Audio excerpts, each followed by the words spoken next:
고린도전서 3장 10절부터 15절까지입니다.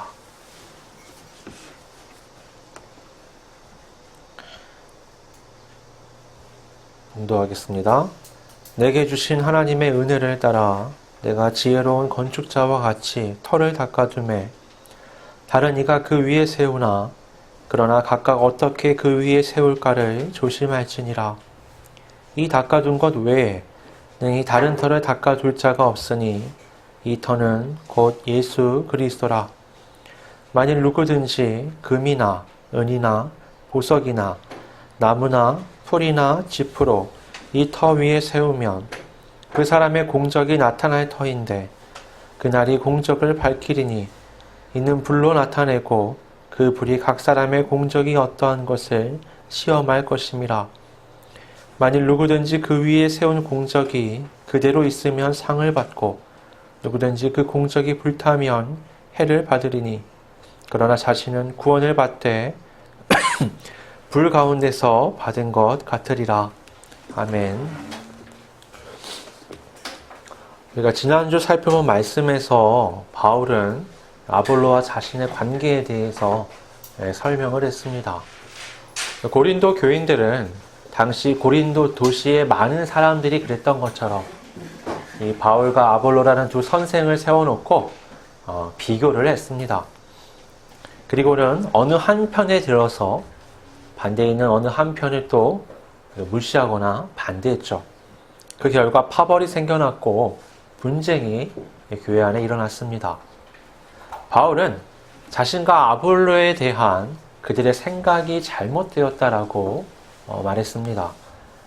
바울은 자신과 아볼로가 고린도 교회를 기르시는 그 하나님의 도구로서 또 연속적이고 협력적인 관계에 있다라고 말했습니다.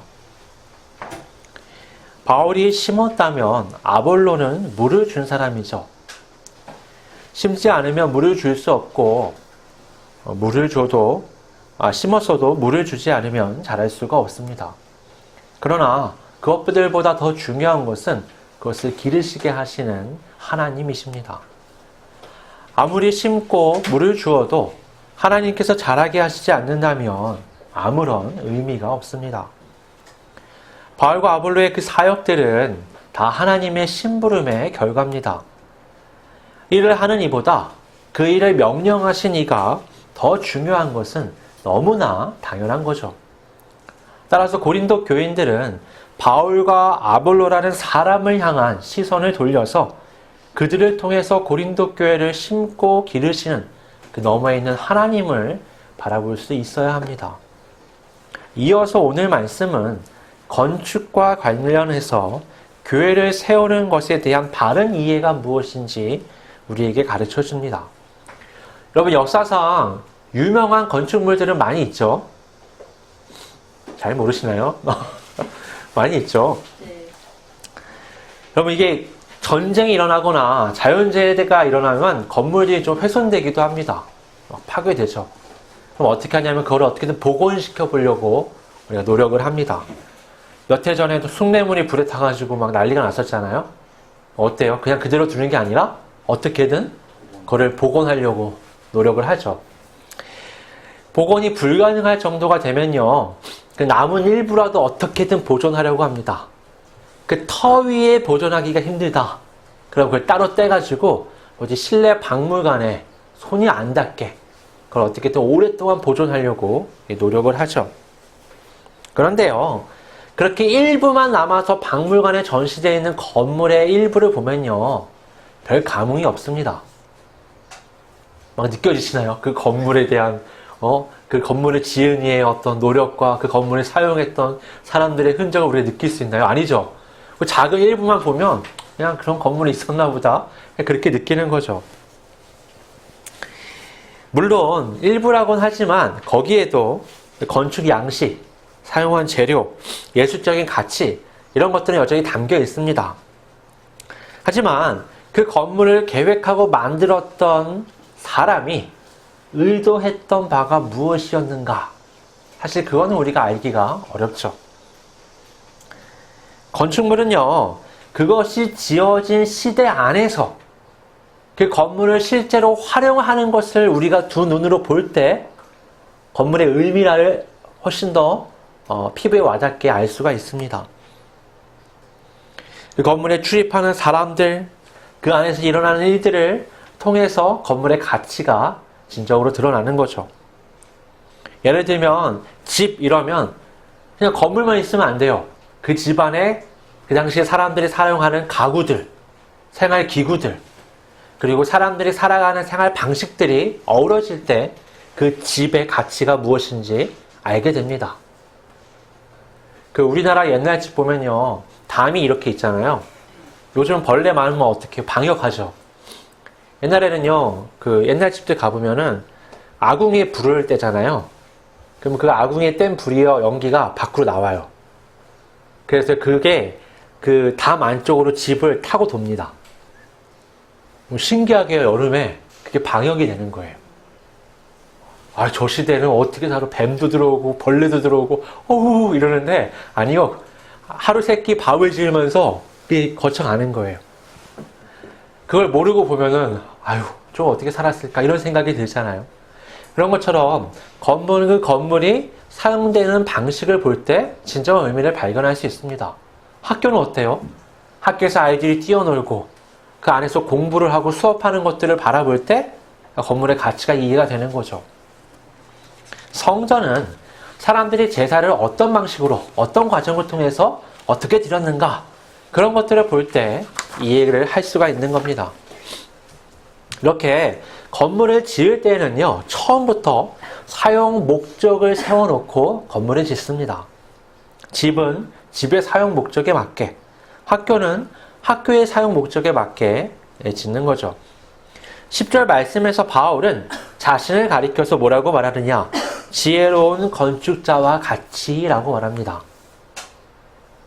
스스로 자신을 이렇게 평가하는 이유는요, 자신이 지금 세우는 이 건물의 목적을 정확하게 알고 있었고 거기에 맞춰서 아주 적절한 기초를 세웠다라고 스스로 평가하기 때문입니다. 그 단지 인간적인 지혜로 이 건축을 시작하지 않았습니다. 10절 앞부분을 보면 내게 주신 하나님의 은혜를 따라라고 말합니다. 하나님의 은혜가 없다면 그는 이 건축을 시작조차 할 수가 없는 거죠. 하나님께서 그를 택하고 부르셨습니다. 그에게 말씀을 주셨고 그에게 교회를 세워나갈 수 있는 능력을 주신 거죠. 그렇기 때문에 바울은 자신이 비록 지혜로운 건축자처럼 올바른 건축의 시작을 했다라고 말을 하지만 그 모든 것이 하나님의 은혜에서 비롯되었다라고 말하는 겁니다. 바울은 자신이 기초로 세운 이 터, 이것이 뭐냐? 그것을 예수 그리스도라고 말합니다. 바울은 예수 그리스도라는 터를 닦았고 그 위에 다른 이들이 이제 건물을 세워나가는 거죠. 이것을 통해 우리가 분명하게 알 수 있는 한 가지는 지금 바울이 계획하고 지어나가기 위해 기초를 세운 이 건물이 성전이라는 겁니다. 예수 그리스도를 기초로 해서 세울 수 있는 건물은 성전 외에는 없습니다. 바울은 분명히 이 건축의 표현을 빌려서 자신의 사역과 또 교회에 대해 설명하고 있긴 하지만 이것은 가시적이고 물리적인 건물이 아닙니다. 여러분, 이 당시에요, 그 헤롯이 세운 크고 화려한 성전이 있었습니다. 그게 바로 뭐예요? 그 옛날 광야의 성막에서부터 이어져서 몇 차례 파괴되며 새로 세워졌던 하나님이 임재하심의 상징인 유대인들이 보기엔 하나님의 집입니다. 그런데요, 초대교회는 그 성전이 하나님에 의해서 버려졌다라고 믿었습니다. 그리고 대신 교회를 통해서 새로운 성전의 시대가 열렸다라고 믿었습니다. 여러분, 성전의 가장 중요한 것은 하나님이 임재하신다는 겁니다. 아까도 말했지만 사람이 살지 않는 집은 가치가 없습니다. 사람이 그 안에 살 때 그 집의 가치가 생겨나는 거죠. 마찬가지로 성전은 하나님의 집입니다. 하나님이 거기에 거하실 때 성전이 의미를 갖는 거지, 아무리 화려하고 그럴듯하게 지어놔도 하나님께서 임재하시지 않는다면 그 성전은 의미를 잃습니다. 헤롯 시대에 세운 성전은 역사상 가장 크고 화려했지만 거기에 하나님께서 임재하지 않으셨습니다. 하나님의 임재는 그 성전이 한참 지어지고 있던 때에 예수 그리스도를 통해 나타났습니다. 정말 흥미롭지 않습니까? 70년 동안 헤롯 성전이 지어졌습니다. 한참 성전이 거치 완공되고 세부적인 공사를 해나갈 때 하나님이 이 땅 가운데 진정한 하나님의 임재를 나타내는 예수 그리스도를 보내셔서 아주 대조적으로 공생애를 살게끔 하시고 십자가를 지게끔 하신 겁니다. 예수님의 등장은요, 옛 성전과 새 성전의 충돌이었습니다. 사람들은요, 하나님께서 이미 옛 성전을 버리셨고 떠나셨지만 그걸 깨닫지 못하고 계속 그 집을 짓는 겁니다. 더 이상 사람이 나 거기 살지 않아, 안 살 거야 라고 얘기하는데도 와서 살아달라고 계속 짓는 것과 같은 거죠. 그 옛 성전의 세력들, 곧 대제사장들과 바리새인들, 사두개인들은 새 성전이신 예수 그리스도를 십자가에 못 박아서 파괴했습니다. 그러나 예수님은 죽음을 이기고 부활하셨죠. 그리고 약속하신 대로 오순절 날에 성령을 보내주셨습니다. 여러분, 그때 교회 공동체는요, 예루살렘 성전이 아닌 한 개인 마가의 집 다락방에 모여 있었습니다. 다락방 이름은 좀 작을 거라 생각하시지만 되게 커요. 예, 적절한 장소, 120명이 들어가도 충분한 장소에서 그들은 모여서 기도하고 있었습니다. 하지만 예루살렘 성전에 비하면 너무나 보잘것없죠. 그런데요, 그들이 예수님의 말씀을 따라 기도했던 그때에 그 장소에 하나님의 영이 임하신 겁니다.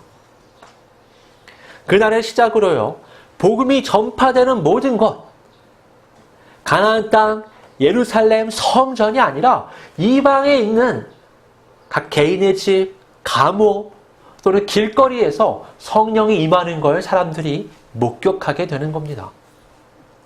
그렇게 하나님의 임재는 성전이 아니라 전 세계로 확장되어 갔습니다. 같은 기간에 옛 성전인 예루살렘 성전은 70년이 넘게 그것을 건축했지만 결국 돌 하나 위에 돌 하나도 남지 않고 완전히 파괴되어 버립니다. 이 일련의 과정을 모두 경험했잖아요. 그래서 초대교회는요, 더 이상 성전, 곧 하나님께서 역사하시는 곳이 물리적인 건물이 아니라 믿는 자들의 공동체라는 인식을 가지게 되었습니다. 따라서 바울이 건축의 방식을 들어서 설명하고는 있지만 이 편지를 읽는 모든 사람들은요, 이것이 무형의 교회의 공동체를 세워나가는 것에 대한 말씀이라는 것을 이해하고 있었습니다. 바울은 이 새로운 성전을 지을 때 주의할 것을 두 가지 말합니다. 이 말씀은요, 너무나 중요하고요, 오늘날 살아가는 우리 그리스도인들에게도 매우 그대로 적용될 수 있는 말씀이기 때문에 중요합니다. 첫 번째로, 교회는 항상 예수 그리스도의 터 위에만 세워져야 합니다. 바울은 10절 후반절에 각각 어떻게 그 위에 세울까를 조심할지니라 라고 말합니다. 그리고 이어서 11절에 이 닦아둔 것 외에 능히 다른 터를 닦아둘 자가 없으니 이 터는 곧 예수 그리스도라고 말합니다. 너무 당연하죠? 아니, 그럼 예수 그리스도 말고 무슨 걸, 어떤 터 위에 우리가 무엇을 세울 수 있어? 라고 말할 수 있지만, 여러분, 의외로요, 역사상 수많은 사람들이 이 터 위에 교회 세우는 걸 실패해 왔습니다. 여러분, 중세 교회가 타락하는 과정을 보면요, 처음부터 교회가 잘못 지어진 건 아닙니다. 교회의 시작은 예수님이었고요. 여러분, 예수님은 머리 둘 곳도 없으셨죠? 그죠? 그냥 떠돌이 생활을 하십니다. 그 예수님의 뒤를 이은 제자들, 사도들, 또 바울 사도와 같은 사람들도 복음을 전하지만 그들이 건물에 그렇게 연연하진 않았었습니다. 그들이 열심히 복음을 전하면서 복음이 확장되어져 갔는데요. 그때는요, 교회가 잘 세워져 나갔습니다. 로마 시대 때는요, 여러분 그 극심한 박해를 수백 년 동안 당했음에도 불구하고 교회는 예수 그리스도의 터 위에 제대로 서 나가는 것처럼 우리에게 보였습니다. 그러나 교회가 국교로 받아들여지고 나서부터 교회는 더 이상 예수 그리스도의 터 위에 세워지고 있는가? 전혀 그렇지 않다라고 종교개혁이 일어날 정도로 너무나 잘못된 터 위에 교회를 세워나갔습니다. 여러분, 교회가 사회랑 일치되면 좋을 것 같죠? 국교가 되면 좋을 것 같지 않나요?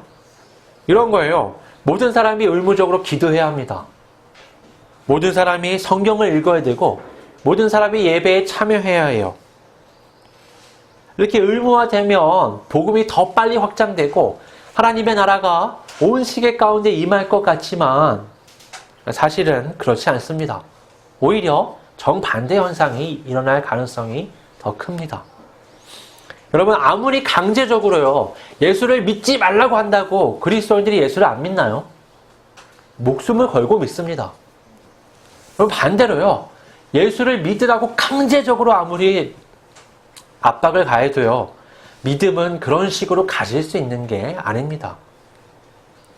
그러면 여러분, 사회랑 교회가 일치되어 있는 곳, 근데 믿음은 없어. 아무리 강요해도 들어가진 않아. 그럼 어떻게 될까요?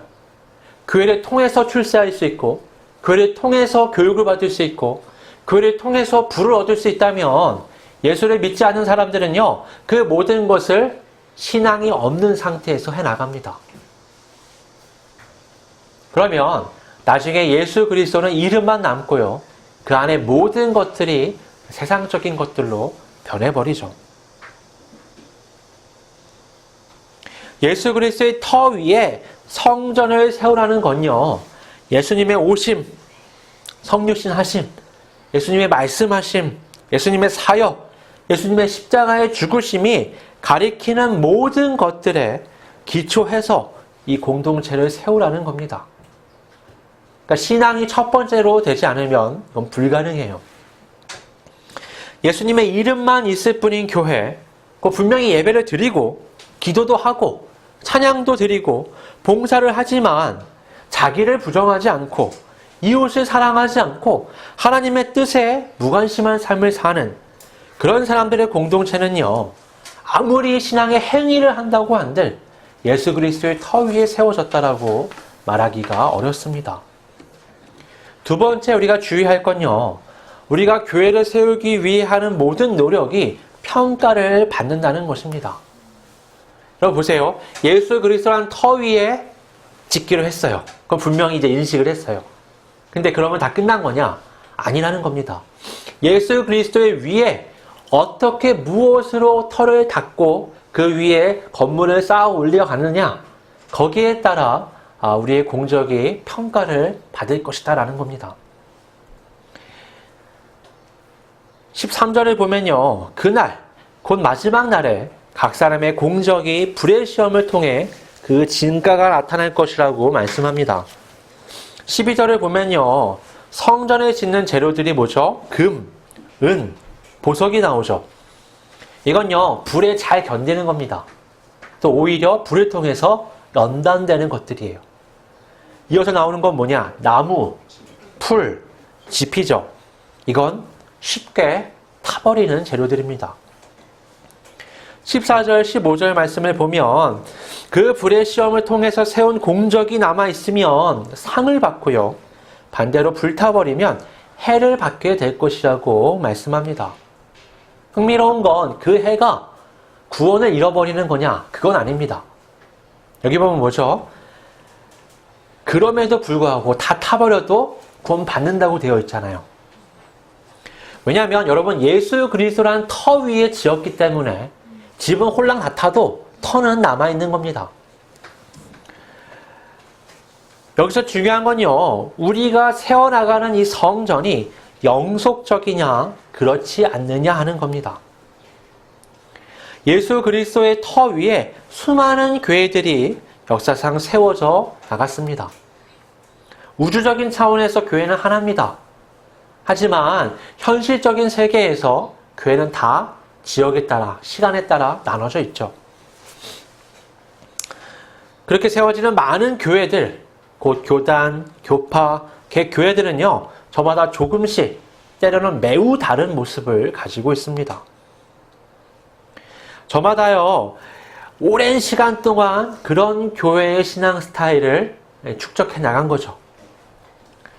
저마다 자신들의 방식이 옳다고 여깁니다. 그러니까 그토록 많은 시간과 노력을 들여서 그런 문화, 그런 신앙 형태를 갖춰 나간 거죠. 그러나 때로는요, 이 각 교회들의 신앙이 또 개인들의 신앙이 다른 정도가 아니라 심각하게 충돌하는 것을 우리가 경험하게 됩니다. 무엇이 올바른 신앙인지, 무엇이 올바른 교회인지 그날 마지막 날이 되면요, 하나님의 평가 기준을 따라서 아주 공정하게 평가될 것입니다. 그때 우리가 노력해 세운 것이 영속적인 것, 곧 지금부터 시작되지만 하나님의 나라에까지 그 가치가 인정되는 것인지, 아니면 지금은 인정되는 것 같지만 하나님의 나라에서는 전혀 쓸모가 없는, 다 타버릴 것인지 그날에 분명하게 드러날 것입니다. 15절에 공적이 불타 해를 잇는 상황에서도 구원을 받는다는 것 때문에요, 이 본문을 긍정적으로 해석하려는 분들이 있습니다. 우리의 희망이죠. 예, 근데 저는 문맥을 잘 살펴보면 이건 긍정적인 내용이 아니에요. 매우 부정적인 내용입니다. 모든 공적이 불에 타버리고 내가 한 모든 신앙의 생활과 노력과 공로와 교회 안에서의 모든 활동이 타버린다는 거예요. 구원마저도 어때요? 불 가운데 얻는 것 같은 고통이 있을 거라는 겁니다.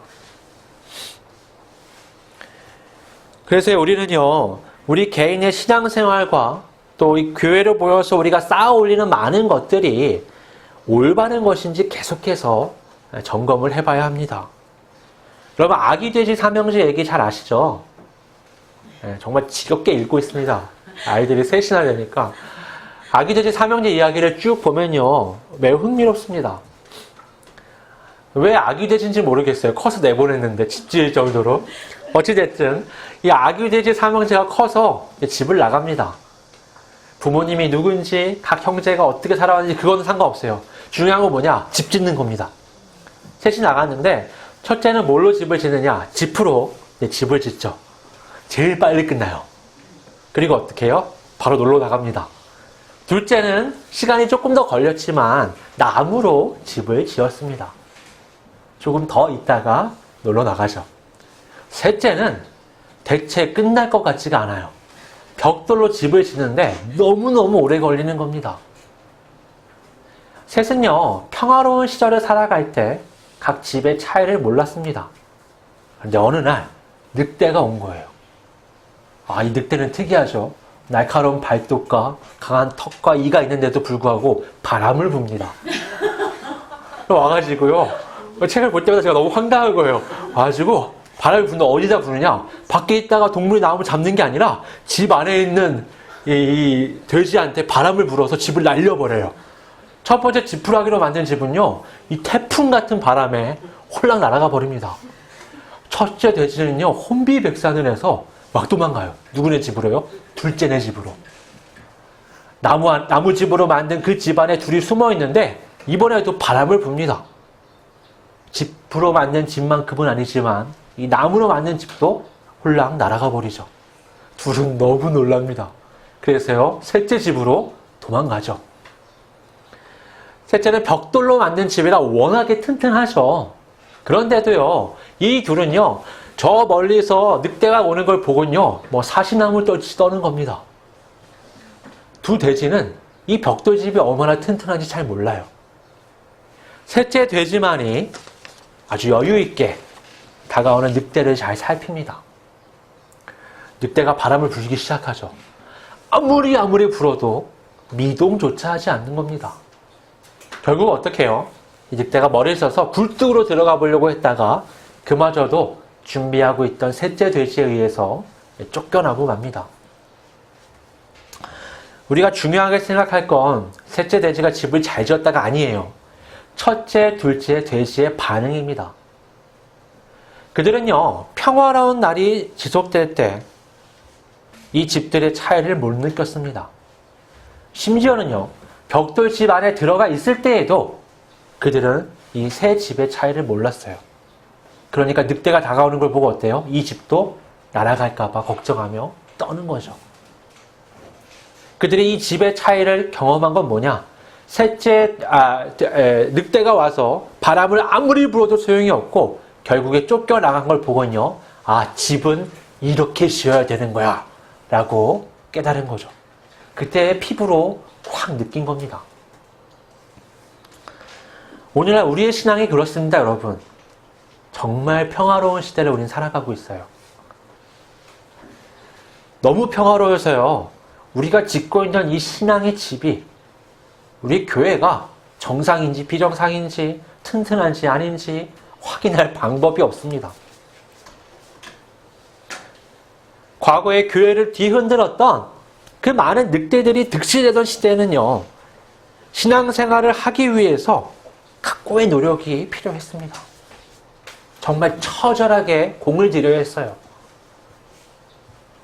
그들의 물리적인 압력, 세상의 문화, 모든 것들에서 내가 이 신앙을 지켜야겠다는 생각 때문에 정말 철저하게 지어나갔습니다. 하지만 오늘날은요, 너무나 화려하고 편리하고 이런 환경 가운데 놓여있기 때문에 우리가 짓고 있는 이 신앙의 집이, 우리가 세워나가는 교회가 어떠한 상태인지 점검해 볼 필요를 느끼지 못합니다.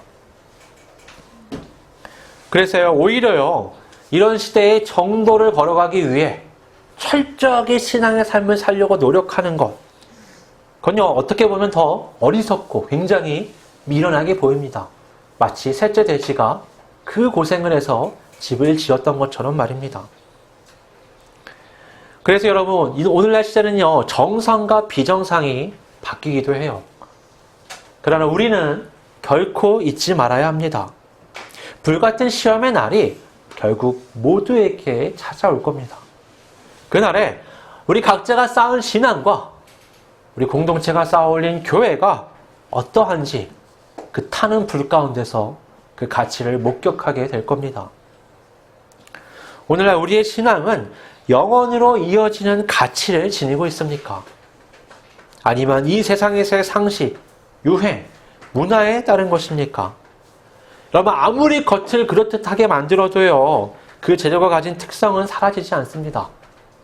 여러분, 나무로 겉을 만들어 놓고 거기다가 칠을 해놓고 그것이 마치 대리석인 것처럼 보이게 해도요, 불에 가까이 오면 결국 정체가 탄로나고 맙니다.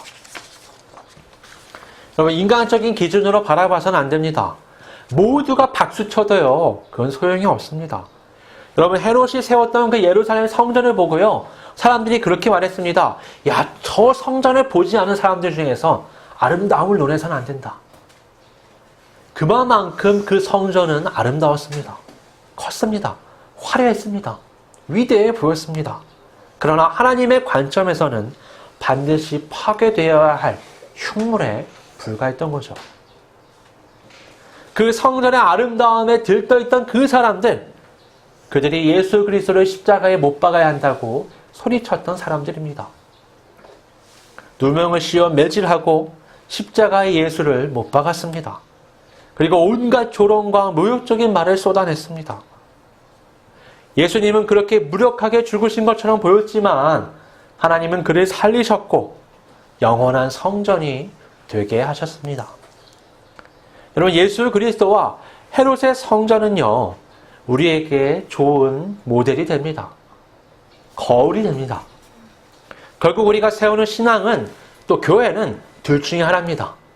헤롯과 같은 성전이냐, 예수와 같은 성전이냐. 여러분, 예외가 없고요, 중간이 없습니다. 중간쯤 어디, 나는 이쯤 어디, 아니요. 둘 중 하나만 있을 뿐입니다. 마지막 날에 우리 각자의 공적이 분명하게 드러날 겁니다. 기쁘시죠? 걱정이 되시나요? 걱정이 되시면 안 되는데. 여러분, 기쁘셔야죠. 아, 그래. 내가 정도를 걸어가고 있기 때문에 하나님 앞에 내 신앙이 드러날 날이 너무나 기다려진다. 그 소망을 안고 우리는 살아가야 합니다. 사도 바울은 교회를 엉망으로 세우고 있는 고린도 교인들에게 그들의 현실을 직시하라고 말합니다. 그리고 너희가 세우는 것이 하나님의 기준에서 올바른 것인지 점검해야 한다고 그들에게 말하고 있습니다. 오늘 나의 신앙을, 또 우리의 공동체의 신앙을 점검하면서 그날을 향해 기쁨을 안고 온전히 나아가는 우리 모두가 되기를 바랍니다. 이 시간 함께 말씀을 생각하면서 통성으로 같이 기도하겠습니다. 아버지 하나님, 우리의 삶은 예수 그리스도 위에 쌓아나가는 성전과 같음을 우리 성경을 통해 확인했습니다. 특히나 우리가 모여있는 이 공동체는 하나님 앞에서 세워나가는 새 성전임을 우리는 알았습니다. 하나님, 이 성전은 겉모습이 중요한 게 아닙니다. 이 교회는 그 안에서 드려지는 많은 예배가 중요하다는 것을, 예수 그리스도의 터 위에 세워지는 그 모든 가치들이 중요하다는 것을 우리는 말씀을 통해서 깨달았습니다. 화려하고 아름답고 거대했던 헤롯 성전이 아니라 예수 그리스도의 그 사역과 공생애와 십자가의 죽으심과 부활을 통해 새 성전이 무엇인지 우리는 확인했습니다. 아버지 하나님, 우리의 삶이 새 성전에 비추어서 온전한 신앙인의 삶을 살기를 소원합니다. 우리가 모여있는 이 교회 공동체가 예수 그리스도의 기초에 의해 세워지는 그 위에 타버릴 나무나 짚이나 그런 것들이 아니라 온전히 이 불 가운데 더 연단되고 아름답게 세워지는 분명한 참신앙의 가치들로 세워지기를 소원합니다. 아버지 하나님, 우리와 함께하여 주시고 우리를 인도하여 주시옵소서. 우리가 세운 그 많은 이 노력들이, 우리가 하는 많은 그 공로들이 결국에 하나님 앞에서 인정받을 수 있는 참된 신앙의 삶이 될 수 있도록 성령께서 이끌어 주시옵소서.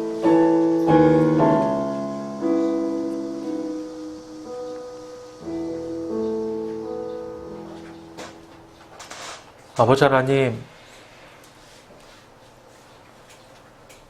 우리의 열심이 중요하지만 그보다 중요한 것은 예수 그리스도의 터 위에 세워졌는가? 그분의 말씀과 사역, 그분의 뜻에 우리가 온전히 연결되어 있는가?